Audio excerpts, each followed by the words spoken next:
பிரதமர் மோடி அமைச்சரவையில் யார் யாருக்கு எந்த அமைச்சரவை ஒதுக்கப்பட்டுள்ளது என்பது குறித்து செய்திகளை நாம் தற்பொழுது பார்த்து கொண்டிருக்கிறோம். அப்படி பார்க்கும் பொழுது 4 மிக முக்கிய துறைகளாக பார்க்கப்படுகின்ற உள்துறை, நிதி அமைச்சகம், பாதுகாப்புத்துறை, வெளி விவகாரத்துறை, ஏற்கனவே எந்த அமைச்சர்கள் பொறுப்பு வகித்தார்களோ அதே அமைச்சர்கள் வசம் தற்பொழுது இந்த துறைகள் ஒப்படைக்கப்பட்டுள்ளன. இதையும் தாண்டி மற்றவர்களுக்கு என்னென்ன துறை என்று நாம் தற்பொழுது முக்கிய செய்தியாக பார்த்து கொண்டிருக்கிறோம். அந்த வகையில் அன்னபூர்ண தேவி அவர்களுக்கு மகளிர் மேம்பாடு மற்றும் குழந்தைகள் நலத்துறை அமைச்சகம் ஒதுக்கீடு செய்யப்பட்டிருக்கிறது. முன்னதாக ஸ்மிருதி இரானி வகித்த இலாக்கா இது என்பது குறிப்பிடத்தக்கது. ஸ்மிருதி இரானி தேர்தலில் தோல்வியடைந்த காரணத்தினால் அவர் அமைச்சராகவில்லை. சிராக் பாஸ்வானுக்கு விளையாட்டு உணவு பதப்படுத்தல் துறை கூடுதலாக ஒதுக்கீடு செய்யப்பட்டிருக்கிறது. ஏற்கனவே தந்தை வகித்த பொறுப்பு இது என்பது குறிப்பிடத்தக்கது, அவருடைய தந்தை.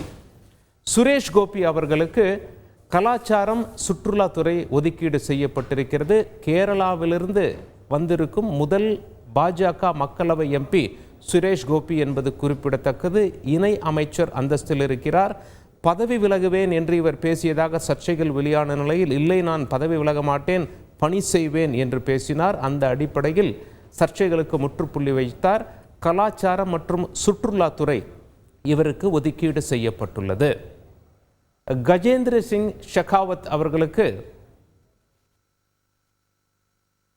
அமைச்சரவை ஒதுக்கப்பட்டுள்ளது. ஏற்கனவே ஜல் சக்தி துறை அமைச்சராக இவர் இருந்தது குறிப்பிடத்தக்கது.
செய்திகளை உடனுக்குடன் தெரிந்து கொள்ள உடனே சப்ஸ்கிரைப் பண்ணுங்க.